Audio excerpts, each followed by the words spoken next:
Good afternoon, ladies and gentlemen. Thank you so much for coming this afternoon to the Jordan Schnitzer Family Foundation lecture. We are indebted to Jordan Schnitzer for funding this programming for the IFPDA and our audiences. Many of you know Jordan, but I looked at his first name and thought of all the things that I know about him. So J is for joy, O is for original, R is for risk, D is for delight, A is for amazing, and N is for always embracing the new. And that is what Jordan Schnitzer is. I don't know if many of you know that there is a Wisconsin printmaking mafia. Printmaking in Wisconsin is actually #1 in the United States. And through that is how I have gotten to know Bud Shark, the master printer at Sharks Inc. Bud was born in Devils Lake, North Dakota, and received his BS from the University of Wisconsin-Madison and an MA at the University of New Mexico, Albuquerque. After 4 years in London printing for Editions Electo and Petersburg Press, he returned to the United States, where he founded Sharks Inc. It is primarily a lithography studio, but they also embrace many other techniques and enable artists to do them. He relocated the studio to Lyons, Colorado in 1998. Since 1976, Bud has collaborated with a distinguished group of more than 160 artists from around the United States and Europe, and these prints are in major museums throughout the United States and abroad. This afternoon, he will introduce the artist Enrique Chagoya and his wife, Cara Maria, to discuss their collaborations. We are honored to have you all, and we look forward with great joy to the talk. Thank you very much.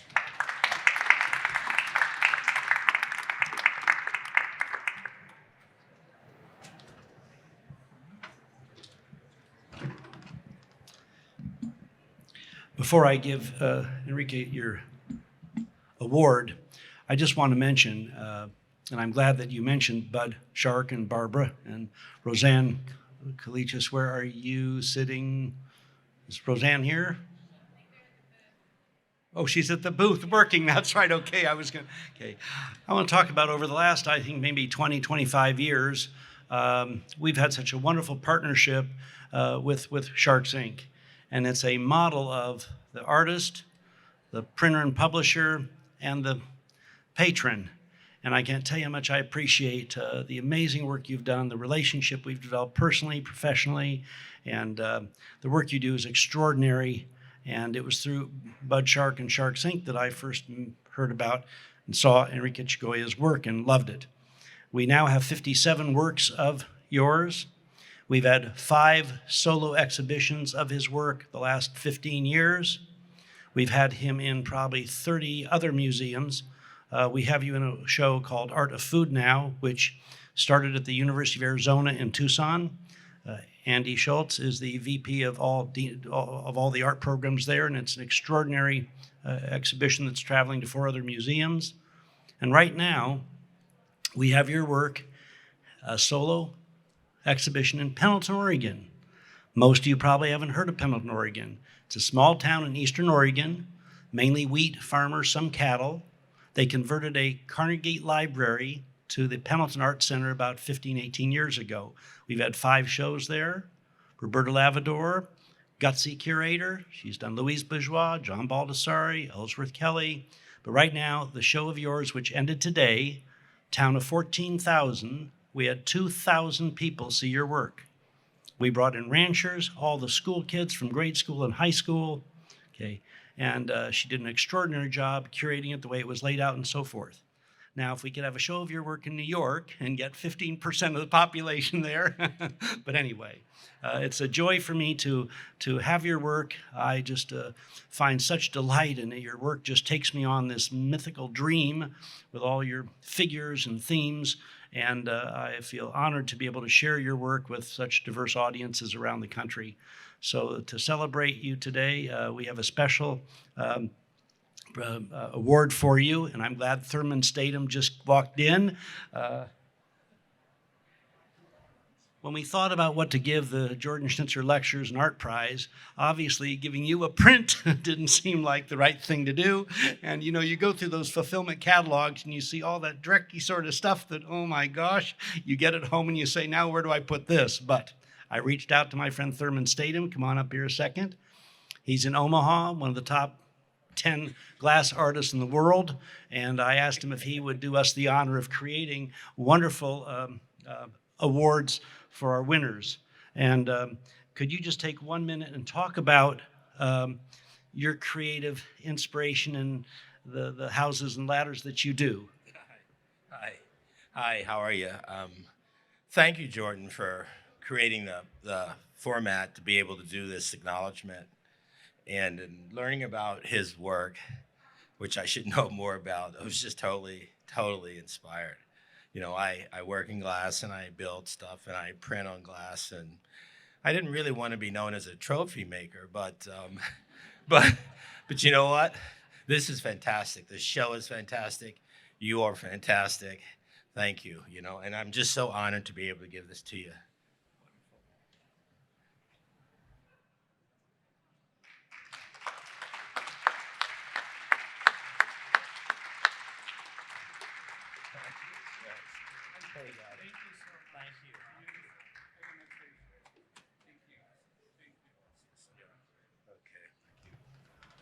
Thank you, everybody. This is a nice surprise for me. Thank you, Jordan. I was not even expecting any of this. It was already a treat for me to be here just talking. So thank you, everybody. Thank you for the award. We're going to put it in a very, very nice place in our house.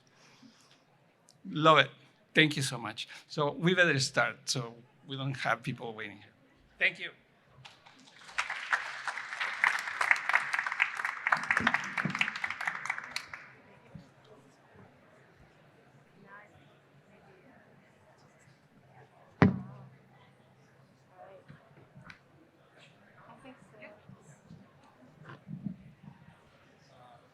I just want to start by talking about Enrique Chagoya, who makes paintings and prints about the changing nature of culture. We began making prints together in 1997, and Enrique is a professor of art at Stanford University, and his work is in many museum collections, including the Met, MoMA, and the St. Louis Museum of Art. And I also want to enter Cara Maria, who's a painter.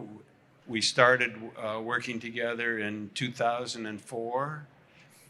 She has shown her work around the country, most recently in the Italian-American Museum in San Francisco and JSFF Museum in Santa Clara, California.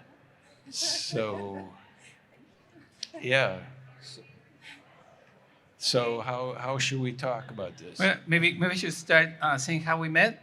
That was in Boulder. I was having a solo show exactly in 1998, and I was showing some of my big drawings, some prints, and one-of-a-kind books based on pre-Columbian books, codices painted. And Bud approached me with the idea of making a lithographic codex. And I thought that was impossible because did lithography as a student, and lithography is very, very difficult. And the paper I use for my books is handmade paper by indigenous people in Mexico, by the Otomi indigenous people, and it's made with a bark from a local native tree. It's called amate. It's a relative of the fig family trees, and it's not flat. The paper is very, very uneven. And I thought Bud was out of, out of grounds. He didn't know what he was going to deal with. I thought, I don't think that's possible. and a year later, I went back. I did a print then on Coso paper. It was more like a transparency. We printed in both sides, and that was just one experiment. But next year, I came back just to make the first codex. And I was with mouth open when I saw that he was able to do it with perfect registration. I didn't know how he did it, which is one of the mysteries of printmaking for me. That's what attracts me from printmaking, because since I was a kid, I didn't know how prints were done. And when I began to learn about how they were done, that was magic. And this experience with Bud printing the lithographs on very difficult paper was the same way. I didn't know how he did it. Then he explained to me, can I share the secrets? Yes, you can. So, well, he had to calendar the paper 6 times. So that means runs through the press 6 times because the paper stretches like about a quarter to half an inch. And if you don't do that before you print every color, you miss registration. So, so it's just a very labor-intensive project. So once he did that, we began to do a project every year. A lot of friends from the Bay Area were doing work with him, like Hang Liu, who was a very dear friend of all of us. Hang Liu passed away just about a year ago. She had a big solo exhibition at the Smithsonian Museum. And she was making lithographs also with Bud all the time. So when we went to Bud, we saw his guest book, and we were making fun of our friends, making cartoons. Maybe I was making fun of everybody else. Other friends like Donette Hardy, the tattoo artist, was also visiting there. And Manuel Ocampo is a Filipino painter who was going there. And we, at the time, all of us were living in Oakland or Berkeley. And so we were called the Gang of Four. So I made cartoons of all of us for the guest book with Hang and other friends. But it feels like family when I visit Bud in Colorado. It's the most gorgeous print studio. And I don't know if you're going to show slides of your studio, but No, I didn't bring it. it's with the mountains of the Colorado mountains in front of the studio, with Mount Audubon in the background, wildlife going all around, from deer. Cara was really afraid of the bears that happened. There was a bear. A bear. I'm sorry, a bear, not bears. Bears that wander around between the house and the studio at night, and Cara had to work with a little bell, tingly, so in case that there was an emergency, or probably will be the bear doing that. Bring more artists. But so anyway, going to Bud's place with Barbara Shark and Roseanne as well, and all the team, Eva now doing the printing, it feels like visiting family this time. And even more when even my better self, Cara, also is doing prints there. So all this to say, it is not an experience where you go and you feel like you are doing work. You are visiting a beautiful place where the difficult thing is to work, because otherwise you will be just enjoying the wildlife and wandering around the mountains. And it's very quiet at night. That's maybe for contrast with New York City. it could be a little tough to handle if it's too quiet. Yes. You hear yourself breathing in the guest room. But anyway, so, and then we're going to show some images, but I don't know if you want to say something about your prints and your connection to Bud before. Well, I mean, I met Bud the same way Enrique did, basically, and through Enrique visiting, because Enrique prints with Bud every year, pretty much since they started working together. So he has many, many, many prints. I made a lithograph with Bud in 2004, which I will show, and then I just made another lithograph this year, so 2022, and that one is in the Sharks Inc. booth right now. So it's very, very special for me, like a rare experience, and fantastic. And Enrique forgot to mention that when you work at the press, maybe he said this, but you're staying, like the press and their home are in the same property. And so you're staying in their home. Barbara is cooking amazing food for you. And it's like just sort of like an artist residency, only it also results in a print project. So you can go ahead with the images. Okay, so I'm going to start with maybe talking about very few images here. So just to talk a little bit about the ideas about the work. And maybe I should start with, let's see if can I just start with this maybe? This is one of the codices, the last of the codices we did. And this one is called Aliens in Borderlandia. And it's about a wall. You know, in the last few years, you hear all these xenophobic stories of people crossing the border, people talking about the wall. And for me, walls are the most serious border walls for me are invisible, not physical, but borders between people, borders that are across ethnicities, religions, social classes, genders. There are so many borders that we don't see, but they are so real that they go beyond the political borders, the geographical borders. And I decided to put people with their eyes everywhere, in both sides of the border. It's really hard to see here because it's projected, but in one side, the blue of the sky is lighter, and the left side is darker. It's like night and evening. And in the right, there are ethnic stereotypes of non-European characters behind the wall. And in front is more European characters, or stereotypes of them in front. And on the left, they are in reverse. The European characters are behind the wall, and the non-European characters in front.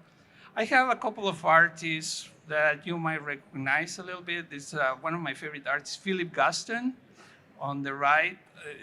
And you'll see mostly his forehead. And Diego Rivera on the lower left. Everybody else is just from different places. You might recognize some Picasso, but anyway, so let me see if I can move to other images. Oh, this is Caras. This is another one, a print on a mate paper with an indigenous Mayan character. And this is recent. This is about, again, the same xenophobic stories that keep happening and people crossing the river. But a lot of people crossing the border now are not even Spanish speakers. They are indigenous population, Mayan, some of them. So for me, this is a tribute to indigenous cultures that have been in this continent before anybody. They are, in a way, the ancient Americans that populated the whole continent. And a lot of my work has to deal with issues of questioning what is an alien, quote unquote, questioning what's the history of humanity in terms of humanity moving from one place to another, beginning with the southern horn of Africa, all the way to Europe or Asia, the different species of humans that we all have genes from them, either the Neanderthals or the Homo sapiens or the denizens from Asia, all together somehow have immigrated from one place to another, to a point where all of our DNA is totally mixed from different places. So the question of borders and people don't getting along with each other comes to my mind when I see my own DNA, because I am like 51% Native American, like 38% Spaniard, the other 10% I'm Jewish, Ashkenazi, I have Arabic, I have it's from Northern Africa, I have Southern Asian and Eastern Asian, and it's amazing that my genes get along with each other in my blood. Otherwise, I will be dead. Yeah. So sometimes you wonder if your genes, all of us have some mixed genes within ourselves. If our genes get along within ourselves, why don't we get along with each other? So that's basically the point of questioning. I don't have answers necessarily. It's mostly questioning with my work. So let me see. So in this one, I'm just blowing up the stereotypes.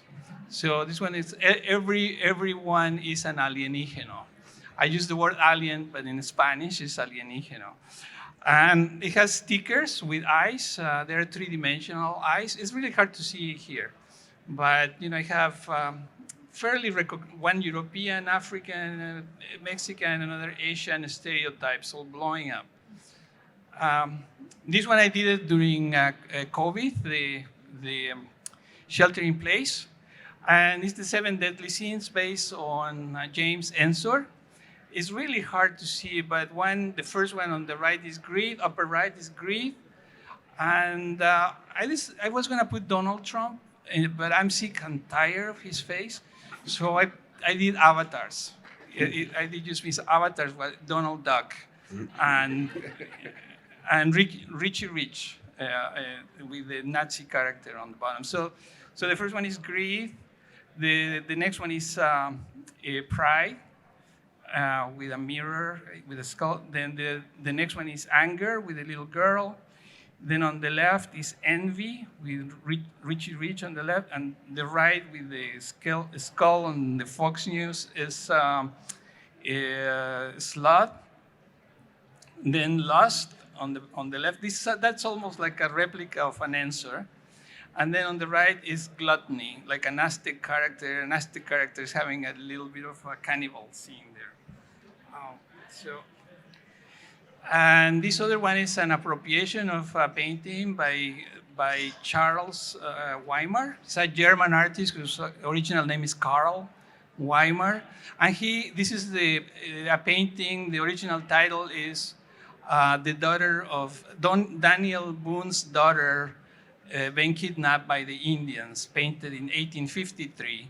So I replaced it more for a more positive artistic representation or self-representation of Native Americans, rather than the representations of anger and cruel indigenous people that Charles Weimar was doing in his original painting.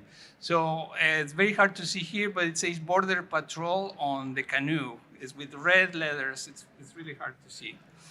Then this one is the one you can see in the art fair.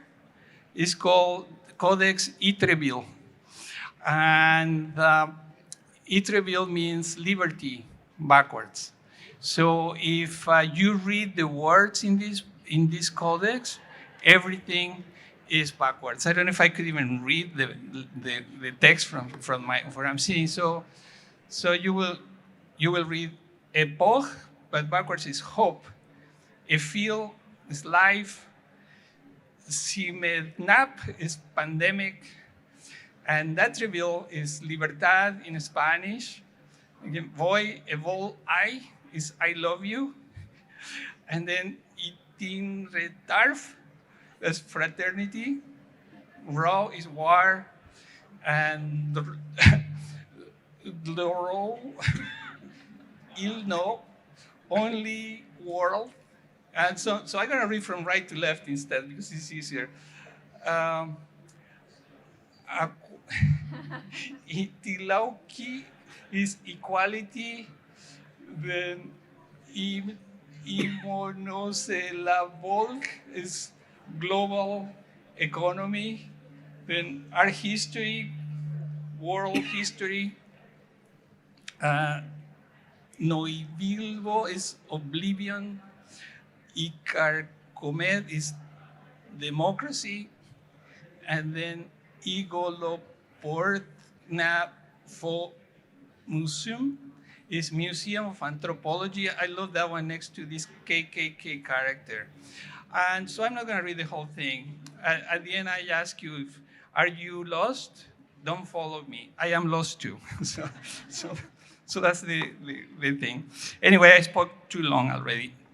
But thank you for listening. And if you want to see that print in person and try to read it, it helps. I am a little dyslexic, so it kind of helps me to read it better. So anyway, so here's Karen talking about her own. Okay. Can I go back? All right. Okay. Hi. Let me.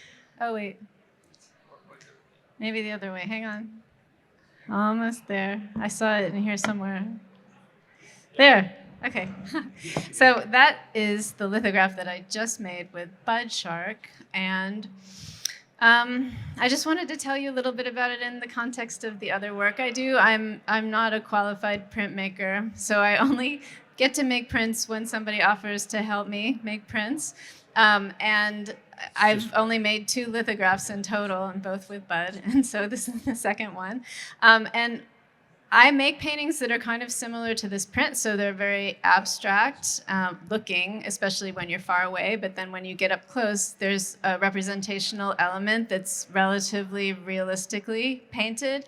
In the paintings especially, I use a very, very tiny brush, and I wear jeweler's glasses, and I get right in there and try to get like every feather, make it just as real as I can, in contrast to the abstraction, which for me is like a human-created world, as opposed to the natural world that the animals would have been living in if we didn't come in and pretty much mess everything up. So my current body of work is very much about the environment and about endangered species. And in this case, this is a lark bunting, which is the state bird of Colorado, which also happens to be endangered, which sounds really like, oh, that's weird, but actually it's not, because as you probably know, if you ever turn on the news, which I'm sure you do, like, so many things are endangered, so many species are dwindling, including birds, including insects, every kind of animal all over the planet, Colorado being no exception to that. So I thought that was interesting, and that's why I decided to include the lark bunting in here, but it gives you just a little bit more context. And then when I made this, I spent a really long time painting on the mylars to make the plates, to make the print. So fortunately, the University of Colorado at Boulder has an exhibition of work from Sharks Inc. up right now, and they actually included the mylars from my print alongside the print so that you can see them, because they're kind of like almost their own artwork unto themselves. And I'm not sure about the order of these slides. I mean, I included it in what I sent, but I haven't seen it in here. There's a detail of the work so you can see the bird a little bit more up close. And then, oh, here. This is the mylar. So it gives you an idea. It's just one of, gosh, how many plates did I make? Maybe like 10, 12. I don't, there were a lot. And I painted them in my studio in San Francisco and then shipped them to Bud and then, went there to print. But it gives you some idea of the inner workings of that. And then this is just a few earlier print projects. In 2005, Enrique and I traveled with Bud and Barbara to Hawaii to a smaller version of Sharks Inc. Press, where we made some monoprints. And so this is just an example of some of those prints from the time. And the way I made them was cutting all these shapes out of pieces of mylar and then putting ink on them and running them through the press multiple times so you get the layering effect of the images. It's another one. And then this was my 2004, my first lithograph that I made with Bud, which doesn't have any animals in it that are realistically rendered, but it does have birds of prey and military aircraft camouflaged into the print, because at the time that's what I was painting into my other paintings. And this one has some fluorescent pigment and silver, and it comes with 3D glasses, so you can see it special from across the room. And I think that was my last slide. Yeah. of my work. Great. So I don't know if maybe we just run now in a loop the images, and I just wanted, I don't know, but do you want to add something else to what we're saying so we don't monopolize the talk? Yeah, I think we're doing well, and Right. yeah.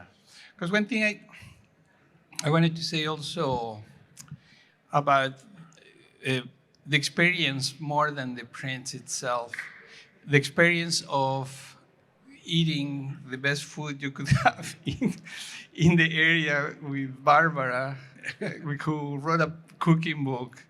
It's really fun. I've been making tamales with Barbara, and then she made tamales herself. And I told her the tamales she did was like my grandmother's tamales. And that was the best compliment I had to her, to her cooking, I guess.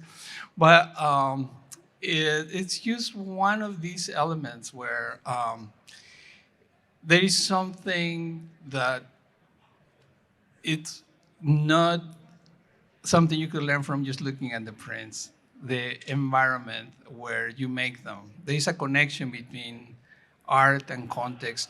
And sometimes the context bites, actually, I have to say. And do you mind if I say the story? Like when one of my codices got destroyed in Colorado because there was an exhibition of Bud's prints. It was called the Indelible Ink of Sharks Ink. And he put one of my codices, which was a critique to the Catholic Church, for their sexual abuse, for their sexual abuse of children and women, nuns, etc. But also the hypocrisy of being against same-sex marriage, being very militant against birth control, and so on. So I made something about how something get corrupted in the institution. So I mixed icons with soft porn images all over. And I thought it just looked kind of funny because it was a light sense of humor. And somebody got very, very offended in 2010 in the town of Loveland in Colorado.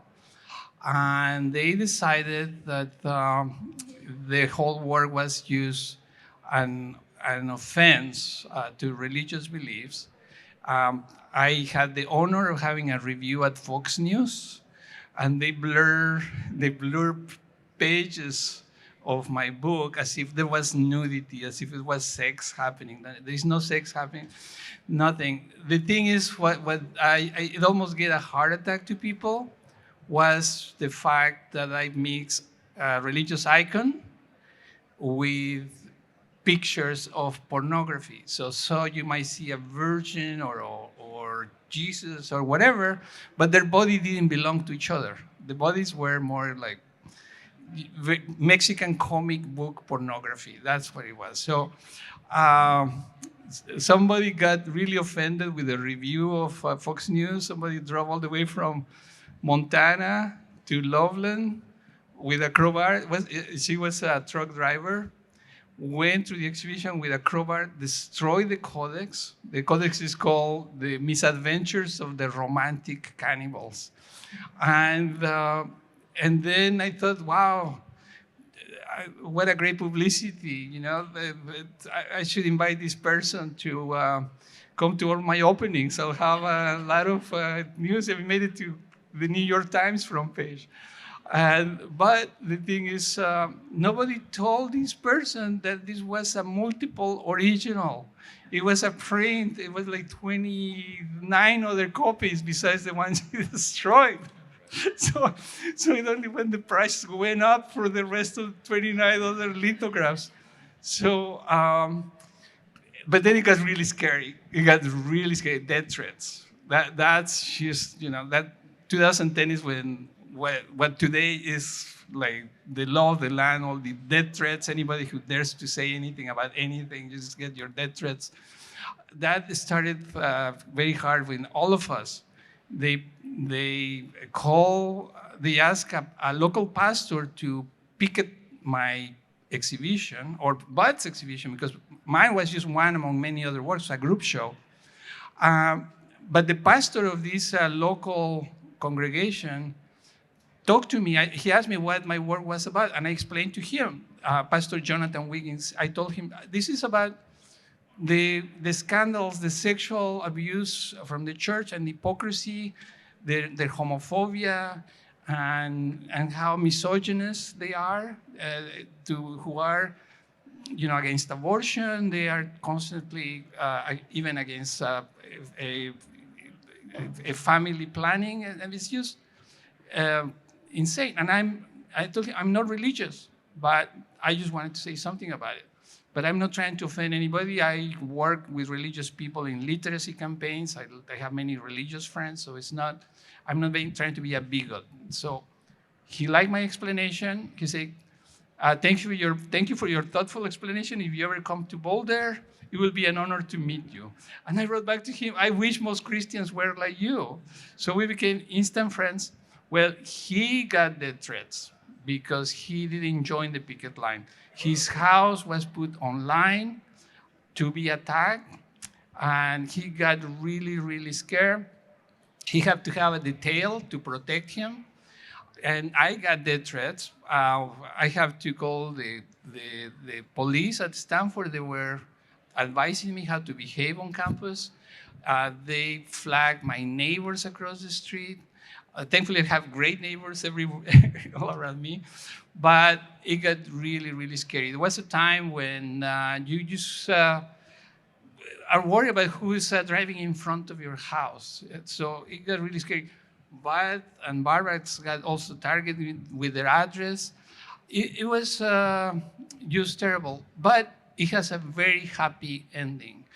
Few weeks after the whole thing started, they forgot about us because there was another exhibition of gay and lesbian artists in Washington at the Smithsonian, the Hide and Seek exhibition. The same group that boycotted our exhibition went to boycott the exhibition in Washington, and they forgot about us.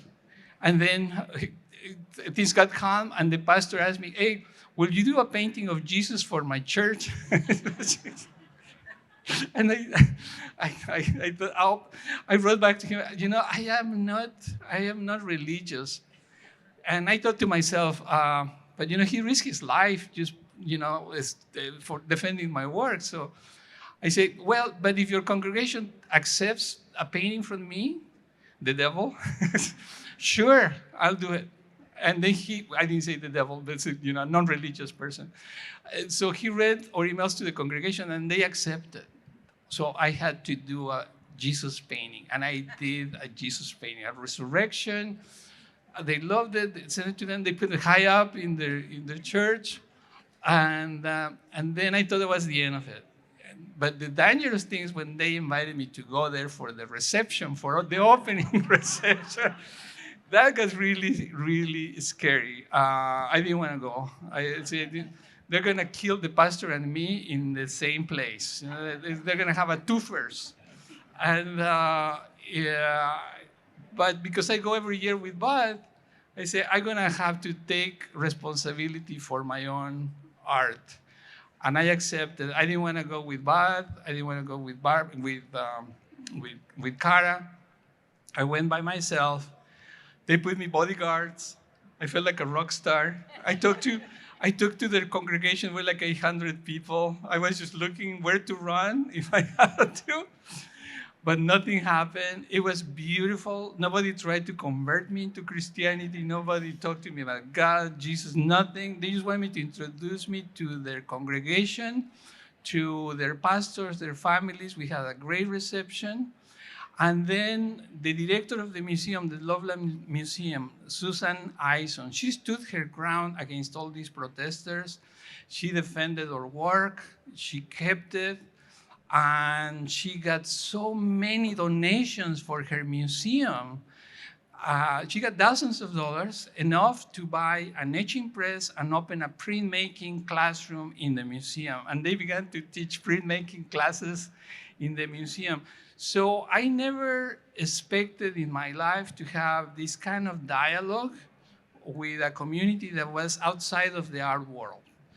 and it made the most incredible impact in my own career. I don't think I ever had an experience like that. I wonder if Bud ever had something like that. But it was my favorite exchange. Susan Ison now is in the City Council of Loveland. She oversees the museum. She got promoted.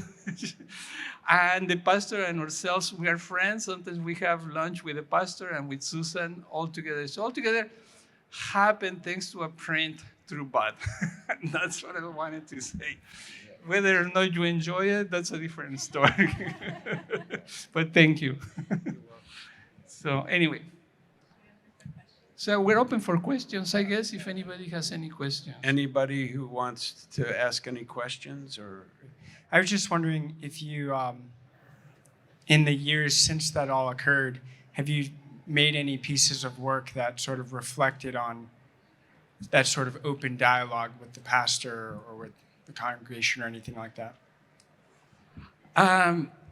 Well, I keep doing anything that crosses my mind, basically unapologetically, but I learned something from that experience, which is the context is something that might or might not accept my artwork. And I don't want to self-censor, worry about the context, because the same work that could be completely ignored and invisible in one context, in another context is very subversive. And you could see it across, not only in this country, but just across the world. There was, in Iran, about maybe 10 years ago, I remember the story of an artist, this woman artist who got censored by the Ayatollahs, and they told her that she shouldn't paint whatever she was painting, but only roses. And what happened is, suddenly all the galleries began to show roses as a protest. And I thought that was amazing. That was really good. But roses then became subversive there. They were a protest, but roses here, or they will mean nothing. So that's what I learned from this experience. The context somehow finishes the art, maybe in ways that the artist was never expecting.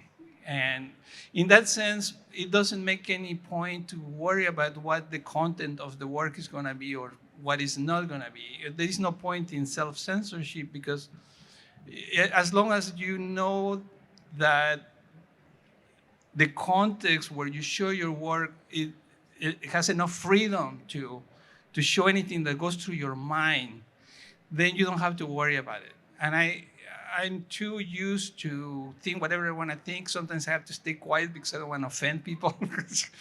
But I have a terrible sense of humor. I offend people with my sense of humor sometimes, but I grew up in a place like that. My family is full of bullies with humor. They attack each other with humor, and if you don't laugh, you lost. So you have to come back with the same. I have a little nephew who was like 4 years old, and he was in a war of who was uglier with my brother-in-law. You look like a car crash. No, you look like an extraterrestrial bacteria. And finally, the little kid told him, and you look like a painting of my uncle Enrique. And so that's where I'm coming from, that kind of monsters like my family, but I love them. And so sometimes I express that through my artwork. And obviously, some people didn't get it, and because it's a different context. So I hope I answered your question, but with it, yeah, great. Anyone else? Anything? Yes. Jordan. What artists influenced you? What artists influenced you and you looked up to that helped shape your ideas? And what art do you have in your home? Oh, that's two very good questions. I like most artists who have sense of humor. There was a local artist in the Bay Area who influenced me that I barely knew was Robert Arneson. Robert Arneson is the one who did the sculpture for Moscone, for the Moscone Art Center, and the mayor of San Francisco at the time, Dianne Feinstein, didn't like it. She say, it was too irreverent because he embedded a gun and shots and all of that. And that's his work. That was the way he worked, with humor. And the first time I saw his work with sculptures, with the funniest self-portraits I have ever seen. And I like that sense of humor. And one thing I went through, especially in art school, was that you were forbidden to do anything with humor. If you do figurative art, it better be with no-narrative. So let alone political. I'm talking about the early 80s. That's when I was in art school. And this artist was doing the opposite. So I felt, well, I'm gonna bring back my background on editorial cartooning, because I did a lot of editorial cartooning. And a lot of my works, actually, I see them as editorial cartooning more than high art.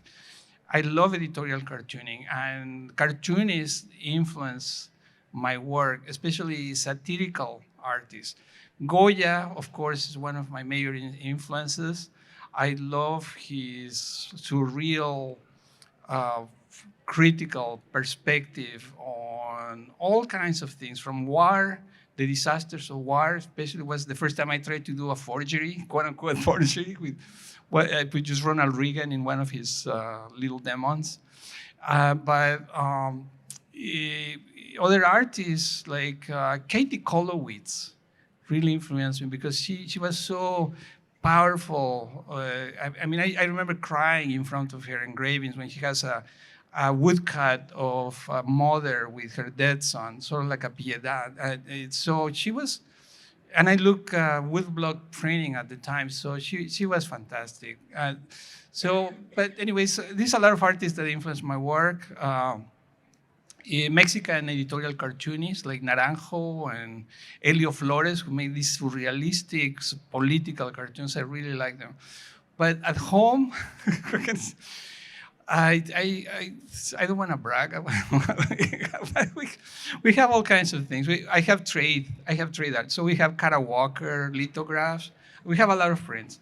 We have Richard Tuttle, like one square, right on top of a print by a cardboard, Andy Warhol, the soap box. And then we have a little Louis Bourgeois next to our sofa. We have, you gave us a print by Peter Saul. So we have them that says, look what our critics did to me, with a piece of his brain missing. Anything that has that sense of humor. We have some photography by Saido Keita on our mantle, or by Graciela Iturbide, this Mexican photographer who's a good friend of us. Okay, we have our work. We have Cara's paintings in the living room.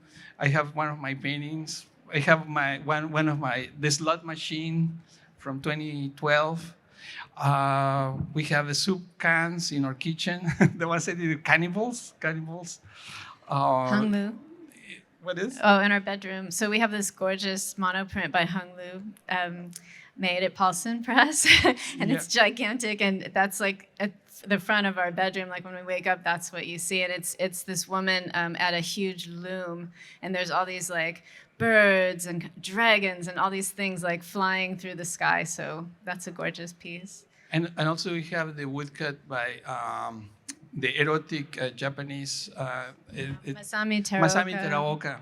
So we have Masami Teraoka with an octopus and so on. And then we have a lot of really crazy folk art, just a lot of skulls. All kinds of skulls. I have glass skulls, red ones, transparent, different kinds, paper mache, after Posada, replicas of Posada with the skull, the dogs, a Katrina, the skeleton, all of that. We had Mexican masks, a so lot dance of masks. Dance masks, Mexico. but for real dance, from like archaeological museum masks. We have them hanging around. I have some pre-Columbian things that are mostly replicas, I have to say, but they look like the thing. And few actual pre-Columbian sculptures that some friends of mine gave me some long time ago. So it's eclectic. very, very eclectic mix of things. Paper mache. The Yeah, there's this family in Mexico City, the Linares family, and it Right. was like the grandfather, the father, the sons, and they make they're paper mache, but very, very elaborate and finely done. So they're these sort of, it's like posada, but in paper mache form. So there's like Katrinas, there's all these characters, dragons, monsters, and they're all really, really finely painted and just, I don't know, very cartoony. So we have a bunch of pieces of theirs as well. And last party we did in 2019, because we used to do parties of end of the year for New Year's party. We have like about 100 people in our house. And at the end, all of our prints, and they were crooked. All collection. They were dumb. We haven't done more parties lately. The last great party. That was the last party. That was the end of the world before the pandemic. So, anyway, too long. So, as I say, maybe too much bragging. But Good question, though. Thank you. Anyone else? Anything?